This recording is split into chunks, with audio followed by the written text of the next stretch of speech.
Hello, and welcome back to Temptations Ballad. We're here in the library of the one guild, the Bone Break. Yeah, we do it. Cole swung open an uncharacteristically handsome set of doors to reveal a large, cozy library. Shelves lined the walls and books filled every corner of the room. Clean chairs and piles of books laid scattered across the room as though they were used frequently. Sid's jaw dropped. This place has a library? A frightened pitch colored his voice. Cole frowned. What a strange reaction. In contrast, a delighted smile spread across Artemi's face as she rushed into the room. Amazing! This library is almost as big as the Grand Cathedral's collection. Cole puffed out his chest proudly. Believe it or not, Papa's actually a massive book nerd. He used to read stories and legends to me for hours here when I was younger. And despite embracing that muscular barbarian aesthetic, Papa actually values intelligence in the men he works with. He pauses and scowls. Which is a mystery why he ended up with Hamish. Artemi studied the library's selection of books while Sid lingered back timidly. What a wide variety of subjects. I've already exhausted all of the reading material from the cathedral, but there are so many more options here. Battle strategies, adventuring tales, tax evasion techniques. Wait a minute. Artemi squinted at a nearby hardcover suspiciously as Cole hastily snapped his fingers. The title reads, Tax Filling Basics. I swear that title was different just a moment ago. Cole coughed loudly. You're probably still tired from that sparring match and whatnot. Exhaustion can make you see things. I suppose you're right. Artemia tore her gaze from Tax Evasion 101 and towards the rest of the library with excitement. Would it be alright if I continued perusing your book selection on my own? I am excited to see what kind of stories I can find here. Cole shrugged. Sure, go wild. Stay out of these shelves in the back corner, though. You're not really fit to read them. Artemia glances at the area Cole gestured to. A small sign that stuck out, on the shelves that read, For Adults Only. She let out an indignant huff. Why do you think so little of me, Cole? I am an adult. Clearly I should be allowed to read this material. Cole shrugged. Alright, sure. Go for it, Nighty. He watched Artemi nod smugly before disappearing into the back of the library. A snicker escapes his throat. Our little Artie is gonna come back a changed woman. What kind of smut novel do you think she's gonna pick up? Cole blinked. He glanced towards him and caught sight of Sid lingering by the library entrance timidly. Dude, why are you acting so weird? This is a library, not a torture chamber. I'm not acting weird. Libraries just aren't my kind of thing. The badger hung his head low as he fidgeted with his shirt. Not sure how Maru's gonna take it. I didn't know he was the bookish kind of guy. Cole snorted and gave Sid an encouraging pat on the shoulder. Or hip. He barely reached half his height. Relax, man. Papa's a chill guy. He's pretty happy to have you on the board. A worried crease formed across Sid's brow as he continued staring down at his feet. I don't know. I didn't really impress him during our sparring match, like Artemi did. I didn't make much of an impression at all, and Maru said that the Bone Breakers only accept the best, right?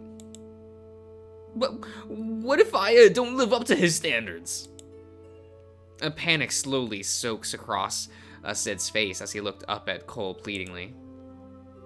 And now you're telling me Morrow's a big book guy too. What if he finds out? Cole waves his hand dismissively. What, that you can't read? You're taking this too seriously. Way more seriously than Papa probably does. Listen up, will ya? A mischievous grin spreads across Cole's face. Speaking of lightening up, remember yesterday when we were doing that delivery job? You mentioned that you sent Papa fan letters when you were younger. Well, I did some digging and... Sid's ears are drooped in horror. Oh no, you didn't! Cole pulled out 2 wrinkled letters from his belt with a grin. Nothing like some embarrassing writing from your younger self to break to ice. Let's see what you wrote. Wait! Don't look at those! A fearful panic flooded Sid's voice as Cole flipped open one of the letters. A confused silence immediately hung in the air. Sid's heart pounding against his chest as he watched Cole's eyes dart across the page. The spelling and handwriting was utterly atrocious. The entire page was completely illegible. Some words were spelled correctly in one paragraph, and then completely different in another. Oh damn, I feel that though. Letters with similar shapes, like B and D, were swapped erratically. Some lines were skipped, others were written multiple times. Cole slowly looked up from the letter to Sid's terrified face. How old were you when you wrote this? The Badger's shoulders slumped as he buried his face in his hands. I've always been shit at reading and writing, okay? It's such a basic thing, but I could never do it right. Cole squinted at him curiously. How do I explain it? I have a hard time concentrating. It's like my eyes see the letters, but my brain doesn't recognize them. And sometimes it just feels like the words float off the page. My mom and dad even saved a ton of money to send me to this prestigious school. Well, prestigious for commoners like me. So that I could get more help, but... Sid sighed with a grimace. All my teachers kind of gave up and said there was something wrong with me. Cole scowled. What? Please don't tell Morrow. I really look up to him, and I don't want him to find out I'm a dumbass, too. No, not that. What the hell are those teachers thinking? They just called you an idiot and took your money? Sid scratched his head awkwardly. Well, my mom kind of broke into their offices and shattered a few of their windows after she found out. Good. Your mom made the right move. All your teachers sound like total hacks. Well, they did their best to try and help me. I was given the same classes and lessons as everyone else. I guess I'm just a little dumber than all the other students. Ah! Cole thumped his head over the head with a nearby hardcover. At least he tried. Until realizing he was too short and reached the Badger's head, Cole lifted the book with mage hand and successfully smacked Sid across the face. What was that for? The one stupid thing you did was believing the bullshit that your teachers told you. Let me ask you, how many people are there in the city of Axia? Sid rubbed his sore head. I think about 50,000. Yes, 50,000 goddamn people.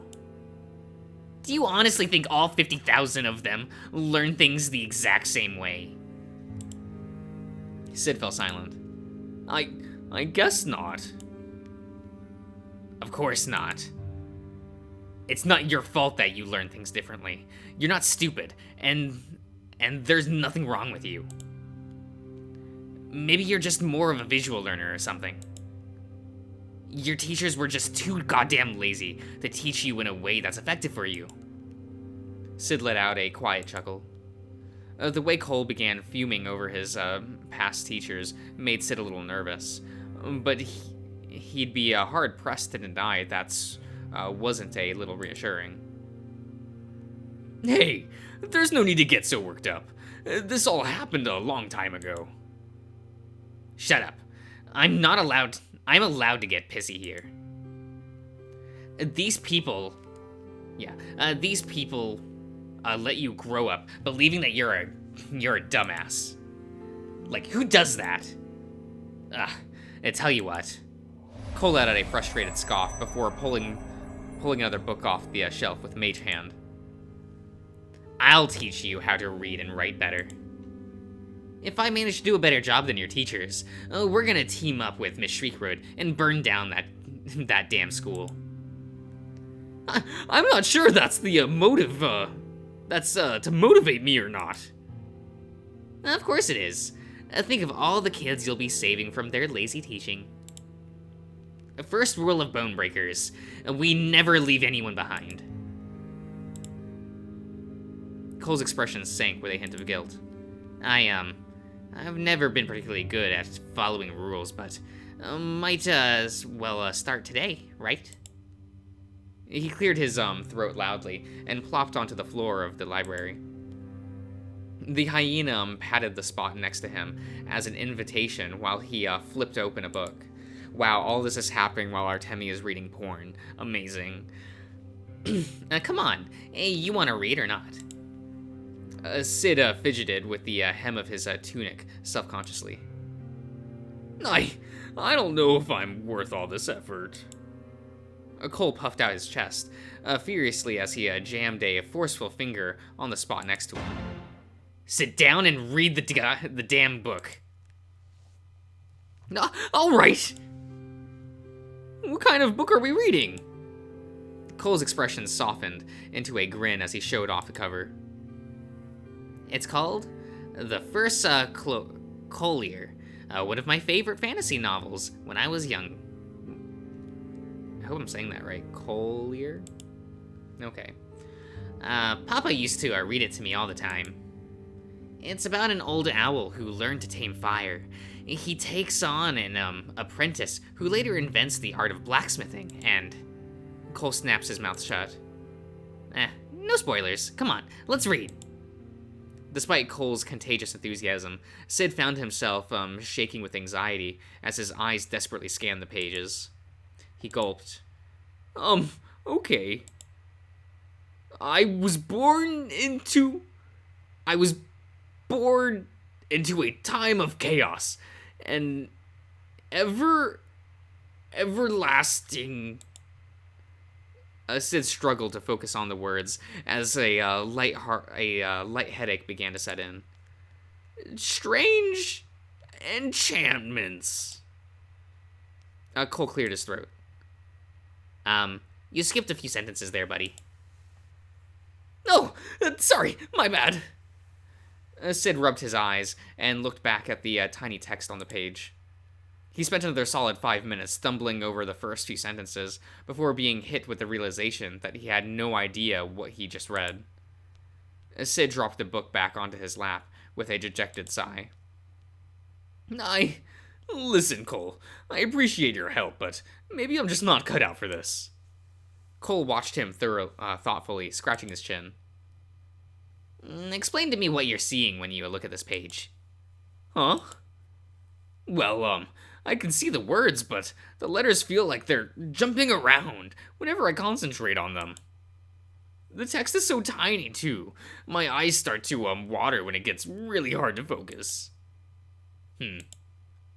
Tell you what. Sid yelped as he felt a Cole climb over his leg and sat snugly between his legs. Ooh. The small hyena held the book in one hand, observing it for several moments before snapping his fingers.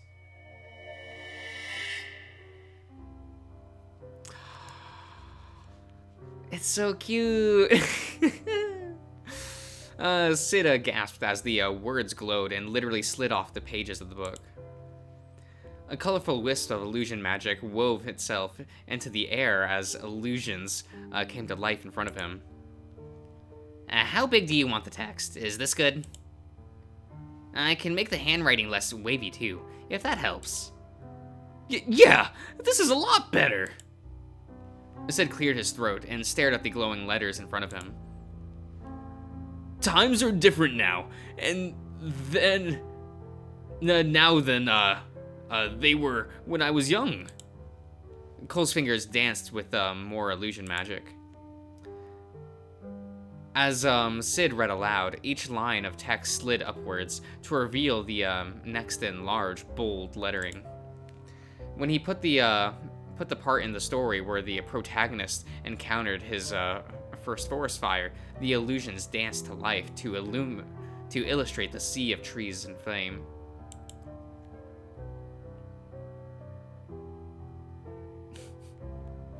As all his timid insecurities were forgotten, as Sid became enraptured in a novel for the first time in his life. Out the corner of his eye, he saw Cole watch him with a satisfied smile as he pulled more illusions to accompany the tale. Sid's heart trembled as he allowed himself this tiny bit of pride and joy. Their little reading session went on for what felt like hours. Sid read and read until his voice became hoarse, but he wanted to keep going.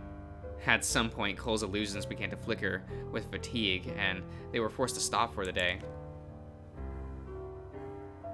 Before they left the library, Sid pulled his friend into a firm and grateful hug. Hey, thank you for all of this. I don't know, but for the first time in my life, I don't feel like I'm unfit to just be here. Cole had flashed a light shade of pink before clearing his throat loudly. Yeah, whatever. I'm just helping out because I want to spite your asshole teachers. Remember, you gotta help me burn down their offices sometime in the future. Got it? Sid let out a small laugh. If you really want to. I'd go anywhere. You need me to, boss. That's a promise.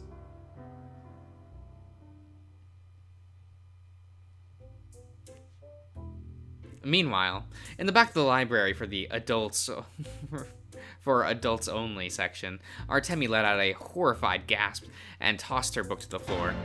What? What is this filth?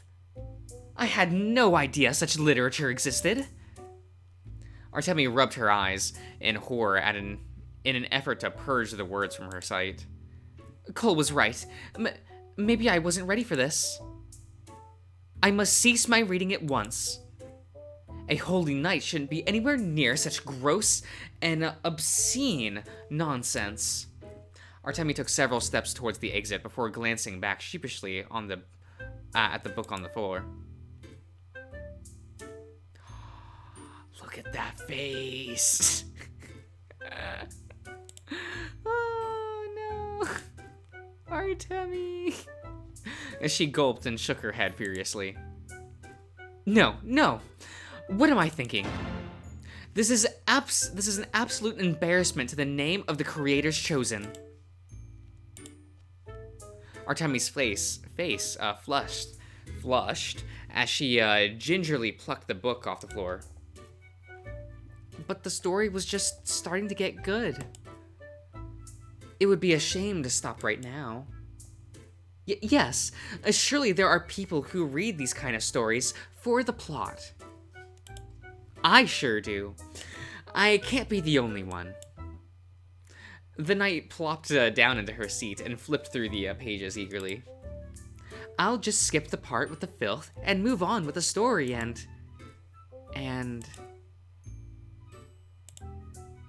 Artemi glanced around the room with a guilty expression. After a moment, she flipped right back to where she left off.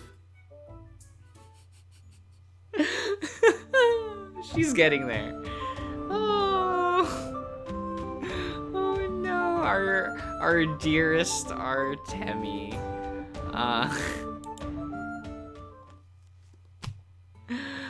Oh no. We'll end that part there, I think. I'll see you around.